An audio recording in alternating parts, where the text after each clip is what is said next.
The broadcast is now starting. All attendees are in listen-only mode.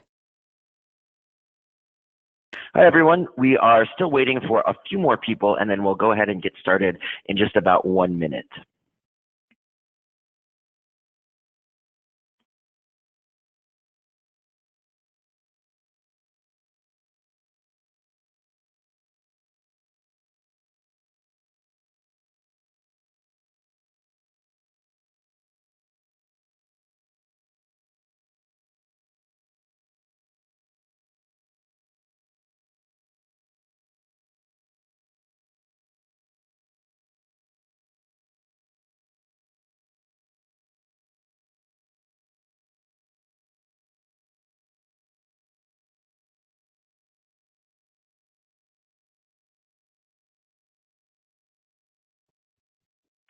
Hello, everyone, and welcome to the webinar. Today's presentation is Rock School Health Like a Boss, a Parents for Healthy Kids webinar.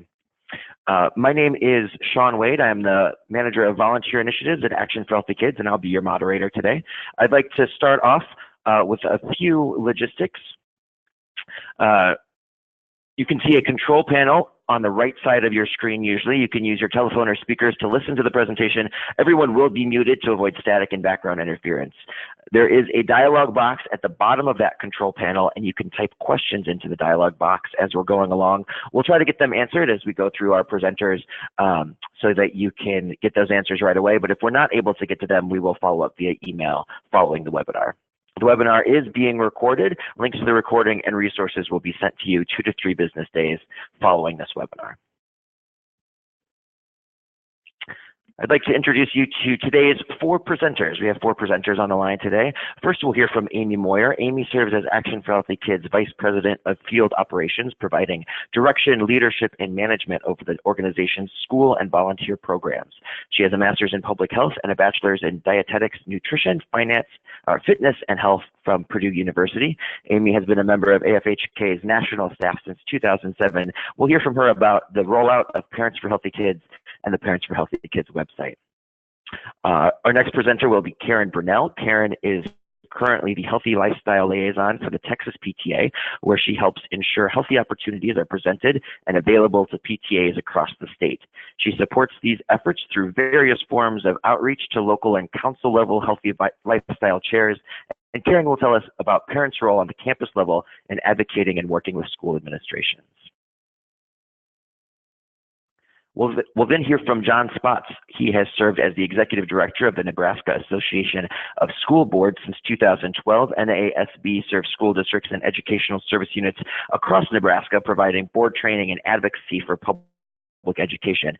By virtue of his role as Executive Director, John also serves as Chief Administrator of the Nebraska Whole Child Project. That's an interlocal corporation of school districts designed to help create a healthy environment in all schools. John will present on that project as well as how to better communicate with school boards around school health. And finally, we'll hear from Kelly Langston. Kelly lives in Greensboro, North Carolina, and has been working with community school systems and elected officials to encourage collaboration for over 20 years. She recently completed a 2-year term as the North Carolina PTA president and currently serves on the National PTA's Mission Engagement Committee as the Health and Safety Liaison. Kelly will discuss the National PTA role in advocating for wellness in schools. I'll tell you a little bit more about our guests right before we introduce them later in the presentation, but now I'm going to turn it over to Amy to get us started. So I'll share my screen I'll let Amy go ahead and take over the screen, and off she goes.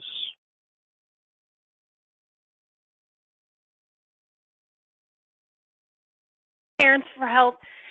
Hi, everybody. Thanks so much for allowing me the opportunity to speak with you today. This is our first webinar on Parents for Healthy Kids, so we're very excited to have the opportunity to present and showcase all the great work that parents have been doing across the country. Before I get into the website and before I get into the meat of our topic discussion, I want to tell you a little bit about what Action for Healthy Kids is. So if you're not familiar with Action for Healthy Kids, we are a national nonprofit that focuses on fighting childhood obesity, undernourishment, and physical inactivity in schools. So that is really our primary focus. We are a group of moms, dads, teachers, students, school and community leaders, and wellness experts that have banded together to create healthier learning environments for our children. And really this is from the minute students step on campus in the morning to the minute they leave in the afternoon and everywhere in between. We look for opportunities to integrate health, to make sure that classroom messages are consistent with what the children are seeing out in their school environment, and otherwise presenting them with opportunities to live a healthy and active learning, live and work within a healthy and active learning environment. Actually Kids was formed in 2002, so this is our 16th year of work in this space, and today we have more than 130,000 members, many of which are on the phone today, really working with us to help make schools healthier environments.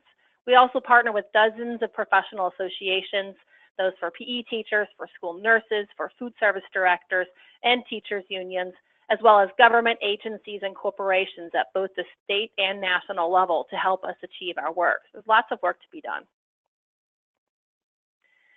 I think everyone on this phone understands why we're here, but just in case you don't, we're here because we know science says healthy kids learn better. When children are well nourished and have opportunities to be physically fit, they are better equipped for success. What we can see from data too is that schools who provide these programs within their academic setting, they indicate increased test scores in math. They indicate better behaviors in the classroom, decreased disciplinary issues when students have regular opportunities for physical activity and healthy eating. So it's a classroom management tool for teachers as well. So our work not just focuses on making the student healthy, but helping to prepare them for their class day. So Parents for Healthy Kids, that's the heart of what we're going to talk about today. For the last 10 years, Extra Healthy Kids has been working with parents all across the country on helping them understand how they can be advocates for change in their school building. We get questions very regularly from parents who find out that their child's recess has been cut, or they were punished for not having homework and their recess has been taken away for the whole week. And that child might need recess. It's hard for us adults to sit throughout the course of the day and not get up and be active. It's especially hard for children. So kids need recess. We get parents who contact us and say, I'm not pleased with the school food environment, what kids are getting in the classroom, what I'm seeing in the cafeteria. I don't think it's healthy enough. It's not good enough. How can I be a voice for change and help change in our school environment? So over the years, we have been studying this and really working with parents to figure out what they need most to be most successful in their classroom. And one of the things that we did throughout this process is we took a step back and we looked at the school environment. We really started to understand if the messages that students are learning in the classroom about healthy eating and being physically active, if they're indeed being practiced in the school building. And what we found out is that it's not. We have conflicting messages for our students. So yes, fitness winners are awarded, but they're awarded with donut parties. We know that even school event calendars can be confusing, where in October we'll have a fun run, we'll invite the entire community, it will be a great healthy event, followed up the very next week by a fundraiser at a local fast food joint, pancake parties for those that are looking at turning off the TV for a week. So that we're sending very conflicting messages to our students. School carnivals promote foods that may not be healthy. We have muffins with moms, donuts with dads. Just again, some messages that aren't necessarily consistent with what students are learning in the classroom. We also know programmatically recess has been eliminated from the school day in a lot of cases to make room for academics or for disciplinary purposes. And we know that the frequency of physical education courses has declined too. So our opportunity for students to be physically active throughout the course of the day has decreased, which is the opposite of what they hear in health class. So how will our students learn to make healthy choices with all these conflicting messages? And the answer is they won't, or they'll kind of understand it in theory, but they won't learn how to adopt those behaviors because their society doesn't lend itself to health. So parents have come to us with these things. They've noticed it. This is obvious to a lot of parents out there and school staff as well. They want to know how they can be a voice for change. So what we know from scientific evidence, according to the Centers for Disease Control and Prevention, is that when parents are engaged at school, the children have better grades, they choose healthier behaviors, and they have better social skills. So the more parent engagement we have, the better off the students are. Obviously, we also know the learning connection, where when students are exposed to healthy foods and physical activities, they are better prepared to learn. So with these two things, we know that the evidence supports parent engagement in school health and wellness initiatives. So if you've been asking any of these questions as a parent, we hope that Parents for Healthy Kids can help you answer them. So over our 10 years of research, what we know that parents need to be a voice for change in their school are these three things. First, they need the knowledge and the tools and the resources to know how to take action. Step-by-step guides. How do I talk to my principal? How do I improve classroom parties? How do I advocate for recess? Very specific, tangible tips on how you can be a change in your school. We know they need to hear from other parents who have had successes, who maybe have had some challenges, but were able to surpass those challenges. You need to have connection with others and be inspired by other stories. And then you need the opportunity to connect with these folks, either in person through parent parties, or trainings, or networking events, or through online forums. We know all three of these things are needed for parents to really feel comfortable, confident, and empowered to make changes in their school environment. Which leads us to our partnership with the National PTA and ALDI to launch this past fall a program called Parents for Healthy Kids. I'll show you the website here in just a minute, but to give you a rundown, that's what our hope is for this particular program. It was a program created for parents, by parents. We took all of the questions that parents have been asking us for years. We took the research that we have done that supports successful parents in the school environment, and we put it here on this website for all to learn how to use. Parents for Healthy Kids helps parents learn how to become that voice for change in the school. If you're getting no's from principals, staff, others in the building, this program helps you figure out how to navigate around it. You have access to free tools. You can get inspired and connected to other parents across the country. And you could also apply for grants for parent groups to implement programs in their school building, as well as learn about local trainings and networking events that allow you to connect and learn from others. So this is really a full service program where we really we hope that we can empower parents across the country to take action in their school environment. The website is parentsforhealthykids.org. I'm going to bounce off the presentation here. Give me just a second and show you around the website. So here's the Parents for Healthy Kids website, parentsforhealthykids.org. Again, it was written for parents, by parents. There's a couple of areas that I want to point out for you right off the bat. The first is, if you're just looking for hot topics, like I want to know about recess, or how do I improve the healthy eating environment, right here on the main page, just scroll down and you'll be able to start filtering through a lot of different ideas and projects that you can focus on in your school environment. You have the option of filtering by elementary or middle school. You can also select school, even at home ideas for you as a parent in your own home, how you can lead healthy lifestyles for your children and family. So right here off the bat, there's a ton of great topics and information for you to dive into to really understand what steps you can take as a parent to make change in your school environment. The thing that we're hoping to focus on most today is how you find your voice, how you act like a boss and make change happen. And this whole section here is really what our speakers are going to be presenting on today about how to become that powerful advocate. Under Your School Healthier, this Like a Boss section really helps arm you with the information you need on how to have this conversation with school staff. If you need data that says to your principal, hey, we're missing the boat here. Our kids are not physically active enough and it's hurting our scores. If you need academic data that supports a learning connection, this area is for you. You can get access to all kinds of data sets. You don't need many, just a handful to take in to talk to a principal to help you sell your case. If you want to understand how school works, how decisions are made, who do I go to? Do I start with a classroom teacher? Do I start with the principal? Do I go straight to the school board? Where do I begin? in having this conversation with school professionals, this section can help. It really helps you understand the decision-making process within a school and who you need to be going to first to help accomplish your goals.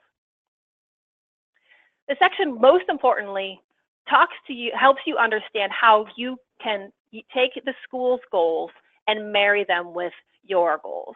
The key with any conversation and working with any group, really, is to make sure that your agenda helps match theirs. So this section really talks about how going into a meeting with the principal, understanding their goals, making sure that you're having conversations that help you mirror or match your goals with theirs can be hugely beneficial. That way we know it's going to be a win-win situation, and the administrator is going to be much more happy to have conversations with you if you have like minds and like missions and goals. So if you're just beginning your process with talking with your school, or maybe you're a little bit further along and need a bit of a refresher on how to have these conversations with school staff, or you've been running into some bumps and bruises and are not making a lot of progress, check out this section, Like a Boss, because this is really going to be how you are taught how to find your voice. As I mentioned, we'll also be having some local trainings here in the coming couple of months. We're promoting those, and you can attend those as well, and we'll be talking a lot about how you can create your voice for your local school community. The last thing I want to point out is a couple of things on the site before I turn it over to our next presenter. I wanted to point out first this quiz over here on the left-hand side of it. It's on every web page, but this quiz might be really fun to take. It's a 10-question quiz that helps you understand how your school stands. Do you know the answers to some of these questions? Do you know if your kid gets 20 minutes of recess every day? Do you know how many minutes they get for lunch?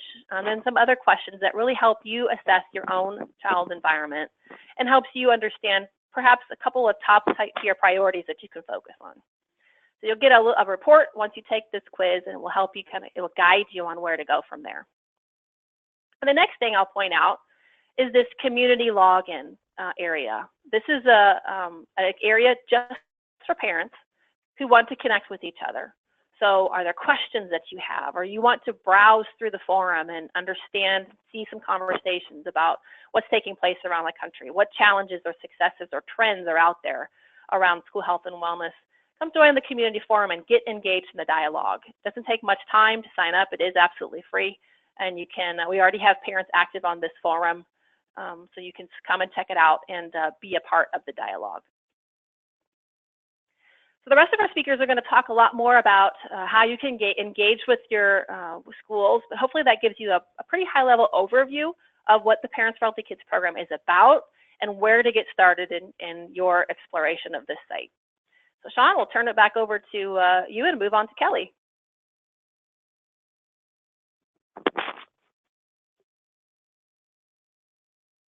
Oh, I'm sorry, I think we're going to move on to Karen next.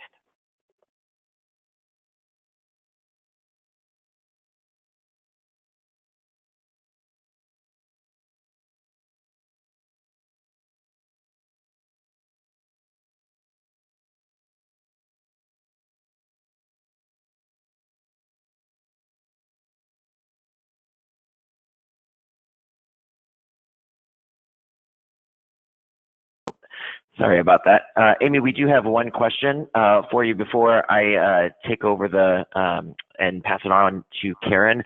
One question is, do you incorporate the health at every size philosophy, perhaps promote the principles of intuitive eating? Yes, we absolutely believe that it's health at any size, and that is the message we send. We talk about intuitive eating. Our message is about nutrition education. It follows the MyPlate USDA guidelines and USDA dietary guidelines for Americans. So yes, it is health at any size. We're wanting kids to be active. We're wanting them to understand how to learn, understand how to eat healthfully. And most importantly, we want the environment to allow them the opportunities to make those choices. So the answer to that question is yes, it's health at any size. Great. Thanks, Amy. I'll now go ahead and introduce Karen Burnell. As I mentioned at the top of the webinar, Karen is currently the Healthy Lifestyle Liaison for the Texas PTA, where she helps ensure healthy opportunities are presented and available to PTAs across the state. She supports these efforts through various forms of outreach to local and council-level healthy lifestyle chairs. Prior to this role, Karen was the Coordinated School Health Specialist for Dallas ISD, where she oversaw district implementation and campus initiatives that ensured compliance with local, state, and national coordinated school health mandates. She has also been a project director and research coordinator for the University of Texas Houston Health Science Center on a variety of childhood obesity prevention grants. Her passion for coordinated school health started with her career as an elementary PE teacher, where she enjoyed teaching young minds the importance of health and wellness. She has a Bachelor of Science in Kinesiology and a specialization in health education with a Master of Education in Education Administration. As a parent, Karen continues to teach healthy habits to her children and is working with her local preschool program to improve snacks and other healthy initiatives. Karen, take it away. All right, thank you. Yep, this is Karen Brunell. I'm the Texas PTA Healthy Lifestyles Liaison.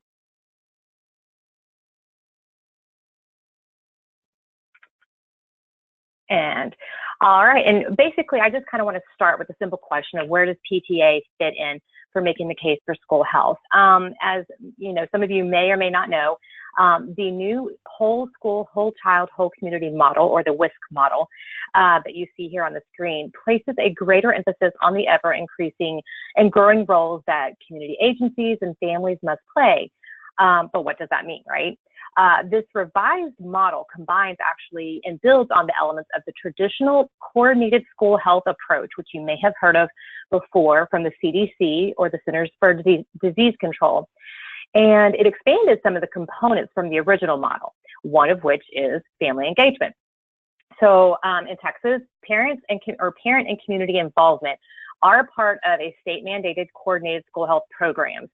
And by focusing efforts on parent involvement and the PTA, school districts can have access to a very powerful voice, from school health advisory councils, which I'll talk a little bit about later, to recruitment for more campus-based grassroots efforts. So that's something unique that we do have, that, you know, that alone right there opens a lot of opportunities for having a powerful voice.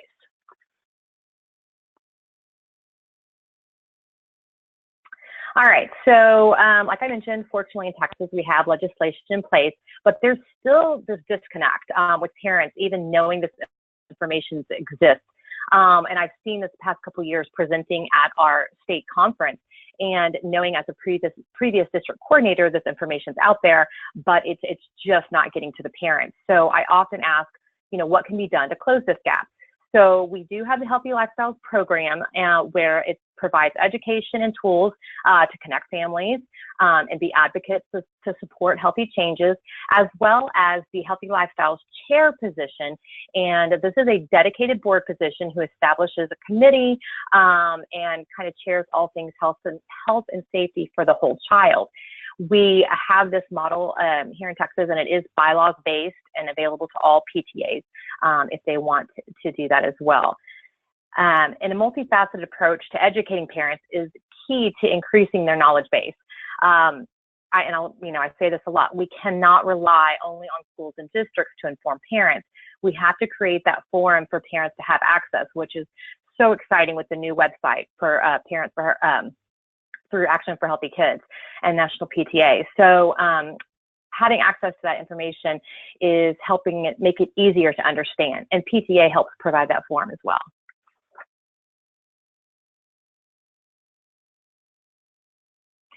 So, but the impact of Healthy Lifestyles goes much further than obviously having a dedicated board position. By having the support for Healthy Lifestyles at the PTA level, we can begin to close the gap by educating parents on first, why, the need for school wellness.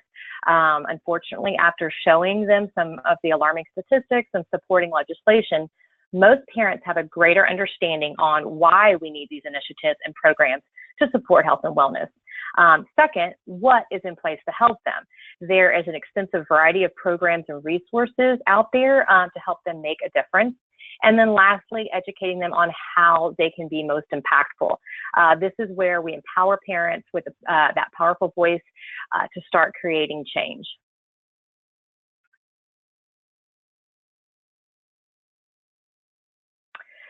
So what does Texas PTA provide?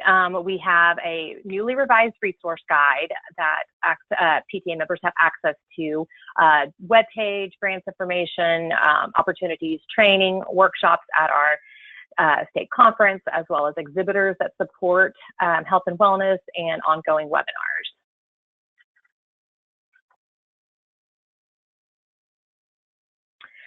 So what I want to kind of focus on is the newly revised resource guide that this hopefully gives a lot of tools and resources to point parents in the direction of, again, being that boss and, making that case for school health. And so first, it provides a blanket duty at a glance, which is a snapshot of the overall goals for the Healthy Lifestyle Chair, the plan of work, which has sample goals and timelines and budgets, an overview of that WISC model, the whole child model, as well as the Every Student Succeeds Act, or ESSA, and then other federal and state supporting legislation surrounding shacks, wellness policies, physical education, activity, nutrition, bullying, and advocacy. It also points PTA members to a variety of resources that link healthy students to being more productive learners, which is critical to know when you're speaking to school administrators, as well as identifying 5 effective strategies that are communication, programs and services, partnerships, rewards and recognition, and advocacy. And we'll talk a little bit more about that in a minute. But lastly, we have a suggested monthly national observance that's identified to coordinate efforts on a yearly basis. And these are also reinforced in our monthly newsletter publication. The goal is not only to provide a central theme for parents to rally around, but to give them a concrete tips to reach out to school representation. For example, the national observances we're going to share in the month of March are National Nutrition Month, National Breakfast Week, Sleep Awareness Week, and Brain Awareness Week. So one of the coordination tips was too much sugar can affect your entire body, impact your sleep, and be linked to depression. So consider partnering with your school counselor to conduct a no sugar challenge and have parents report back on how it impacted their own child's behavior. And we had various hyperlinks embedded in that tip as well, but truly getting back to that coordinated school health whole child model, really thinking of who they can partner with on the school to celebrate some of these national observances. So a lot of times people think PTA and they think fundraising, right? So I like to say it's a lot more than just hopefully healthy fundraising. But as stated on the previous slide, Texas PTA has identified those 5 effective strategies. But while they all play an integral role, advocacy is the one I'm going to focus on today in understanding how it can help make the case for school health.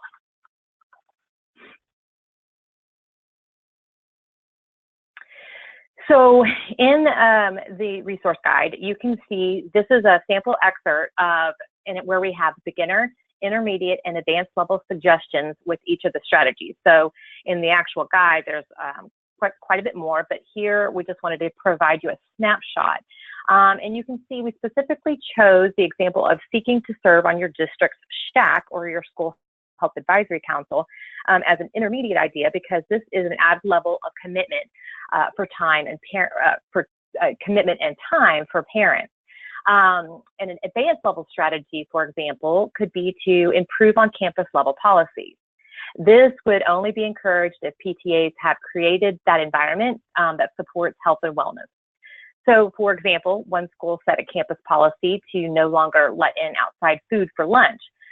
They still wanted their parents to come in and join the children for lunch, but they could only bring in a meal from home or eat the cafeteria meal. And this was an attempt to curb the fast food meals that had lesser nutritional content. It was a difficult change at first. I'm not going to discount that. But once the parents were informed why, most of them were fairly receptive to the idea.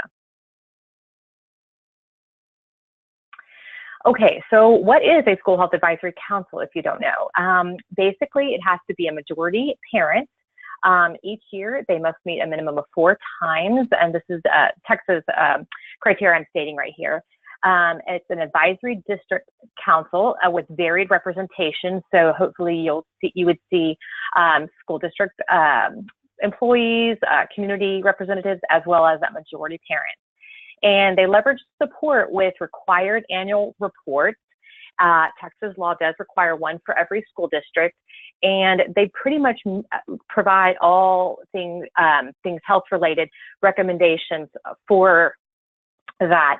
And while many states do have legislation for some form of shacks, but not all do, you can also check out the state school health policy database at NASB, which is your National Association of State Boards of Education, to see what your state has in place.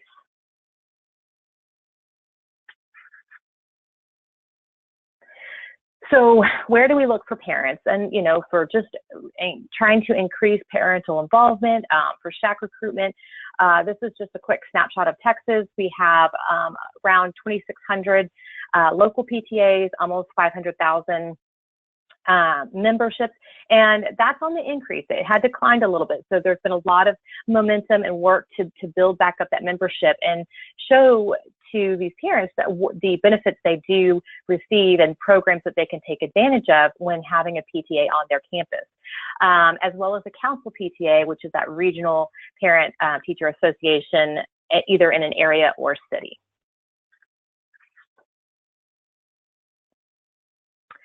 So unfortunately, even with as many PTAs that we do have, according to our Texas Education Agency, only about 28% of shacks have PTA representation.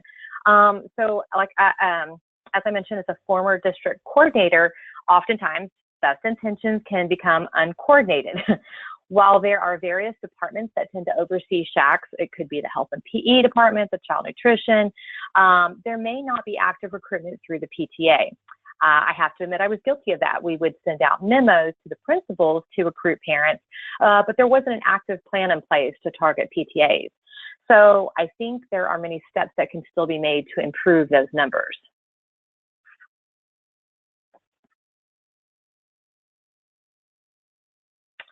And Texas PTA's legislative work is driven by the grassroots model that seeks input and the voice from the PTA and their members. And then they set a series of resolutions and positions, including ones for health and safety, that are adopted by the members during their annual meeting.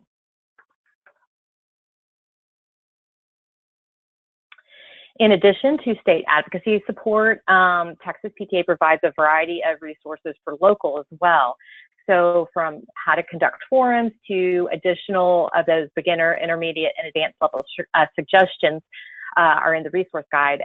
Texas PTA supports advocacy at all levels.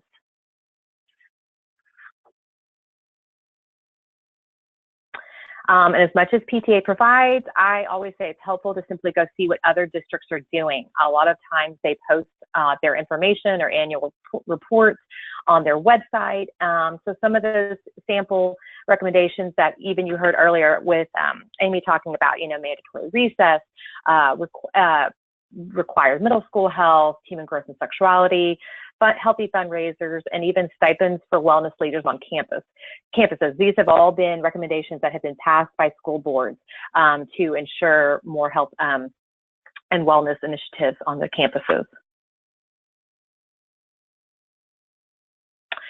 And then obviously seek out help from other organizations.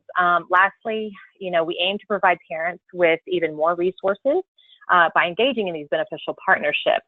So our partnership with Action for Healthy Kids and Texas Action for Healthy Kids has allowed for joint presentations at our state conferences about local and state advocacy efforts, healthy fundraising, and even we did an overview of the new Parents for Healthy Kids website last year, which we have continued to additionally feature in our monthly newsletters as well as social media.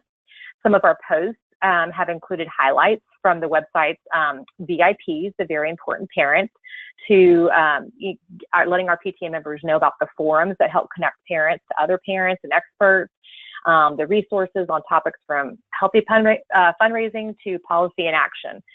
So we, and furthermore, we constantly feature Texas and Action for Healthy Kids webinars, grant options, and other resources. And then they also feature promotional activities from PTA, such as our rally days, our deadlines and awards, and conference information. So it's truly great to have this partnership to unite these great efforts that are being made and how we can truly be that boss and make the case for school health.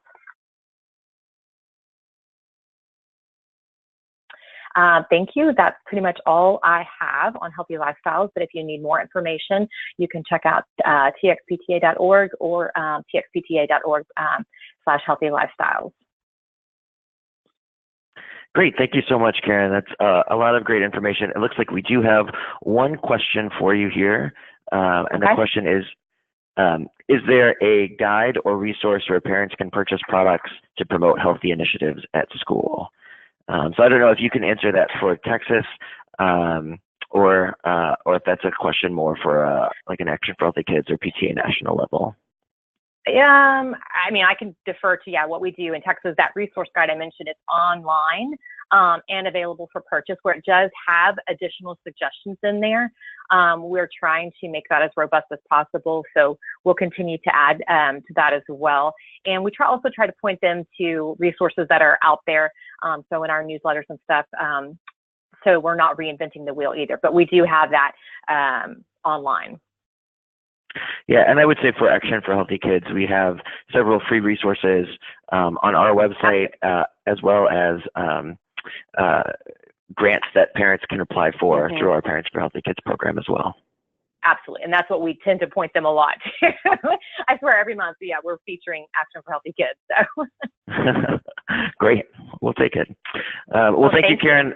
Lots of great information there, and we do appreciate you taking the time to join us today. Well, our next presenter is John Spotts. John has served as the Executive Director of the Nebraska Association of School Boards since 2012. Prior to that, he was the association's in-house legal counsel for 9 years. NASB serves school districts and educational service units across Nebraska to provide board training and advocacy for public education. By virtue of his role as executive director, John also wears several other hats, including, as I mentioned earlier, the CEO of the Nebraska Association of School Boards Medicaid Consortium to help train schools to identify Medicaid-eligible children and direct them to services provided by Medicaid, as well as the chief administrator of the Nebraska Whole Child Project. That is what he will discuss today, along with a few other items. John is also married to Julianne Spotts, and they have and the two have 3 children, Evan, Colton, and Rosalind. John, the floor is now yours. Hello, I hope everyone can hear me, and thank you so much for having me today. Again, my name is John Spotts. I'm here in Lincoln, Nebraska today. And first of all, I want to thank the folks for inviting me here. Honestly, I'm a little new to this party, talking about healthy kids, and the advocates that all of you have done a great job in the state of Nebraska of encouraging schools to do a better job when it comes to advocating on behalf of the physical, behavioral, and mental health needs of kids. So a couple of things I want to talk about today. Number one, how do you engage school board members in this area? And number two, what have school boards in Nebraska been doing with respect to kind of the whole child areas? So not sure how to click through this. Okay, there we go. All right, first of all, in most states, the primary responsibility for school boards are 3 very broad areas. Policy, setting policy for the district, setting the budget for the district, and holding the superintendent accountable, doing the superintendent evaluation, the hiring and firing of the superintendent. So within each one of those 3 areas, I think we have a great opportunity to advocate for healthy school buildings, healthy culture in school buildings within policy, budget, and superintendent evaluation. One of the goals that we have here in Nebraska is, how do we create a healthy culture in every school building?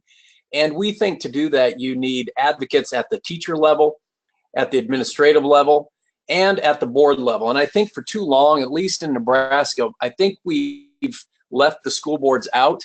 And as the governing entity for school districts, the one that sets the budget for the school districts, we need to engage school boards and make sure that they understand the value of creating healthy cultures in every school building. So several years ago, I was put on a partnership for Healthy Lincoln. It was a group here in Lincoln. It wasn't necessarily associated with anything from the School Board Association, but they were collecting a lot of data in schools, and it really stood out to me.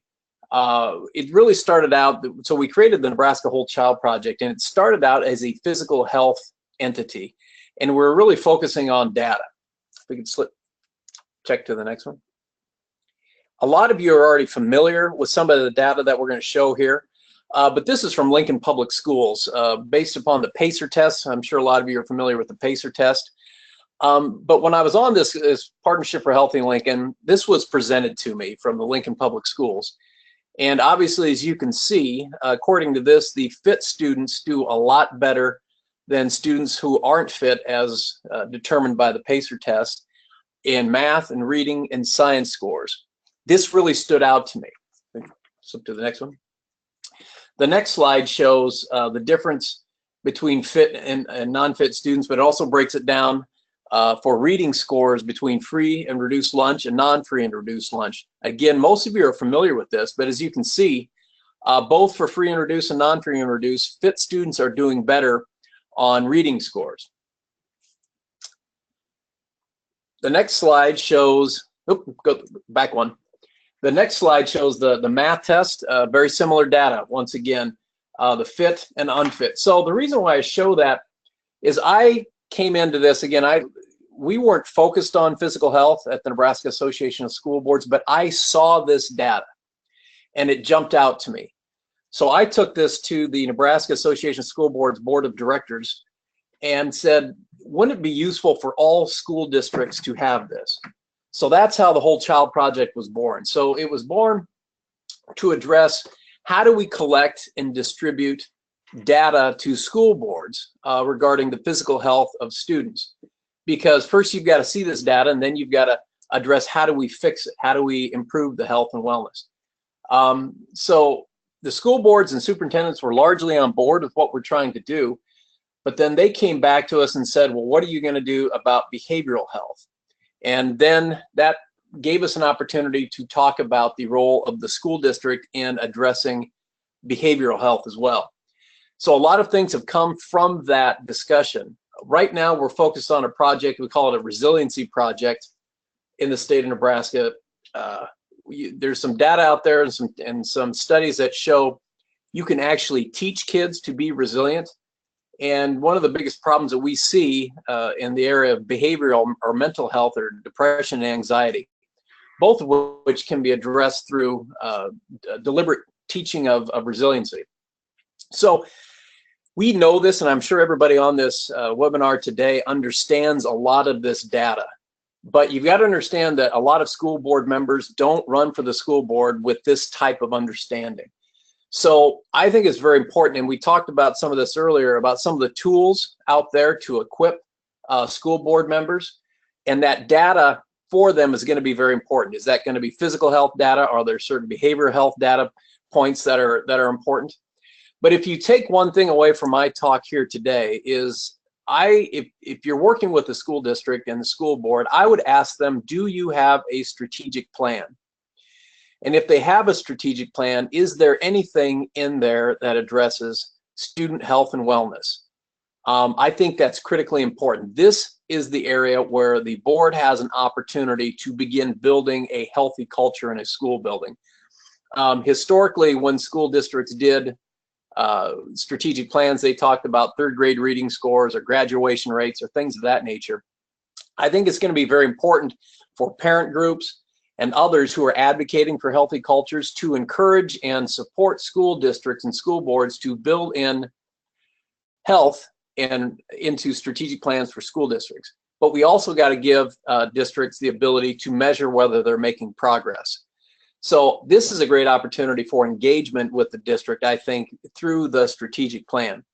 But again, we think it's very important that that we help schools identify ways they can measure whether they're making progress. We don't have to change the world overnight. Building a healthy culture in school buildings is going to take the teachers, administrators, and the school board and a plan.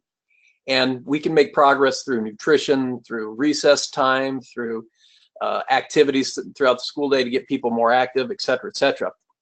But through that strategic plan, the school board then holds the administration accountable for reaching the goals and measures created in that strategic plan. And if your district is lacking anything with health and wellness in the strategic plan, that is a great opportunity for us to get engaged in a part of it. So As I mentioned just a minute ago, one of the things that we're working on here for, just as an example, is a resiliency plan. And we're saying, how do we build resilient school districts? And the last slide on here is just a policy that we recently came up with to encourage school districts to adopt a resiliency policy.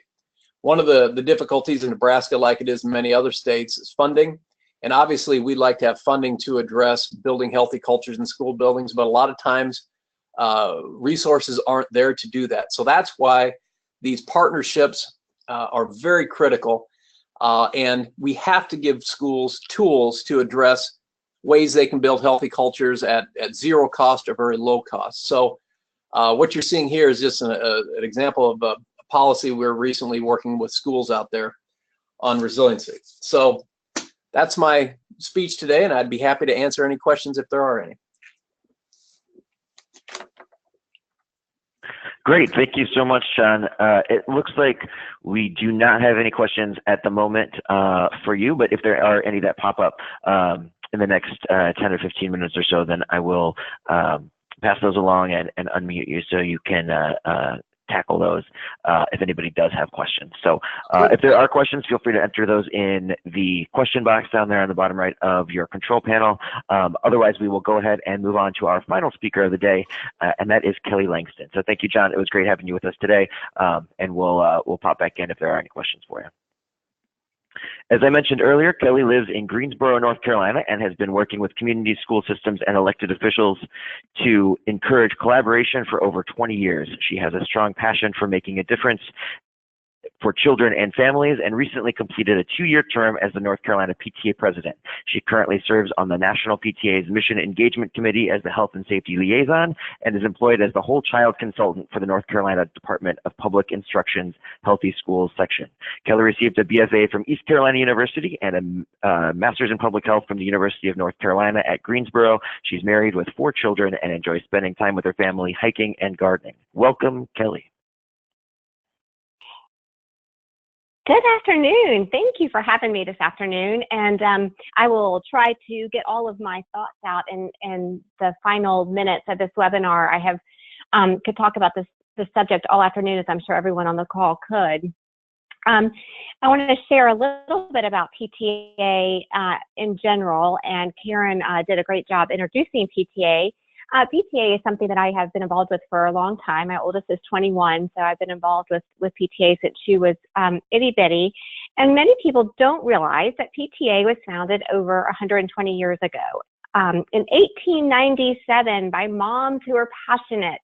And this is the National PTA Health and Safety Team. And I just wanted to put it up there for those visual folks.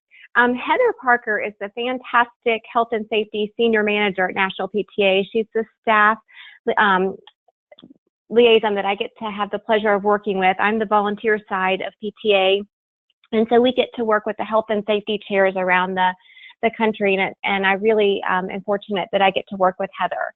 But the great thing, and a little bit of a history as Sean goes to the next slide, that we get to work just to share about PTA. These moms 120 years ago were very passionate about the health and well-being of kids, very much like today. And it was really over topics like children working in sweatshops and school meals and kids not being vaccinated and kids not having safe ways to get to school. And now, of course, we're made up of moms, dads, grandparents, aunts and uncles, and anyone and everyone that's got a passion in seeing children succeed. But that was our history, and I think it's important that we remember that. And on the next slide, you'll see that the really unique thing about PTA, not only our history, but it's the power of PTA. It's in our structure. We're the only parent organization that, one, has been around that long, but two, that has the structure that we have, that really has the ability to influence policy and funding at the federal level, the state level, the district level, and the local level. And if you think about any health and safety issue, just for 1 second, let one come to your mind, it's complex, and it is probably influenced by policy and or funding at multiple levels. So it's really important that there's a structure to advocate for that issue in multiple ways. So you have National PTA that's able to influence and advocate at the federal level in DC, and you've got your state PTAs like Texas talking about how they're advocating at the state level. North Carolina PTA, we advocate this at in Raleigh. District PTAs that are advocating for state policy to school boards to really change, county commissioners to change local policy, and then at the local level, your school advocating to your principals and really at the school building. And the thing that's really important with PTA is membership, and it's not about, oh, let's get membership for the extra couple dollars that the membership brings in, but that's our relevancy. That tells us what we should be advocating for. Our members are our voice. Our members tell us what is important, what health issue is relevant, what we should be speaking about, what we should be passionate about. But it's also the strength of our voice. So when National PTA is advocating for kiddos, we're representing 5 million people. So I put a picture here. I was asked to go to DC to speak at a congressional briefing on the importance of Title IV funding, which is something Action for Healthy Kids is very passionate about as well. I was able to say that I'm speaking on behalf of 5 million people. So it's really every time a person joins PTA at a school building, they're being represented at the national level, at the state level, at the district level, and local level. So I just wanted to share that PTA, just by virtue of being a PTA member, you're already advocating for kids. So that's one part of it. And then on the next slide, you're going to see that PTA has really the strength of our connections, the power of partnerships, and that's where Action for Healthy Kids, this partnership really has the ability, and many of you have heard the term collective impact. So you have this great structure in place, but what? So what? If you don't have the information, or if you don't have the data that was mentioned before.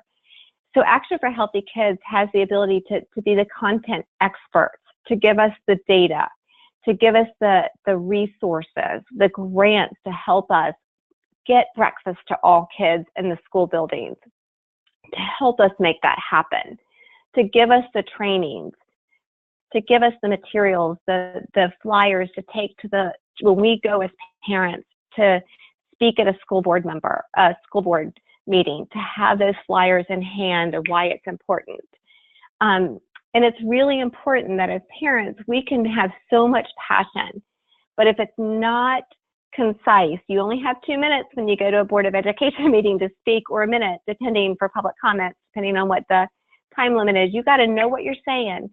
Having a partnership like Action for Healthy Kids, having that forum, being able to go on that website and see what other parents have done. Chances are somebody's already done it somewhere else, and you can go on there, you can chat, you can get advice, you can get probably a speech already written, edit it for your needs, get someone to read over it for you, put in your personal story, because those are really meaningful. But get the facts, get help, get motivation, get empowerment, get the courage, support from one another, and then you're able to support other parents in sharing their story. And I think that's where that whole collective impact comes in, so that we're all working on this together. And then I just want to share that it's really, I started out as a mom volunteering in the school system with I had 4 kids, I still do, and really saw that it was, as Amy had mentioned, it was so ironic to me. Like we were celebrating kids' successes with junk, and we were trying to raise money to put in a playground, but we were selling garbage and cookie dough that had more ingredients than you could count. And it bothered me. And it was honestly, Action for Healthy Kids had a whole series of information that I was able to just immerse myself in. And then it ended up that I ended up doing a lot more with Action for Healthy Kids, and ended up going back to graduate school. And you end up finding your passion with this, I think, so often. But a couple points that I do want to make, and Sean cut me off when my time is up.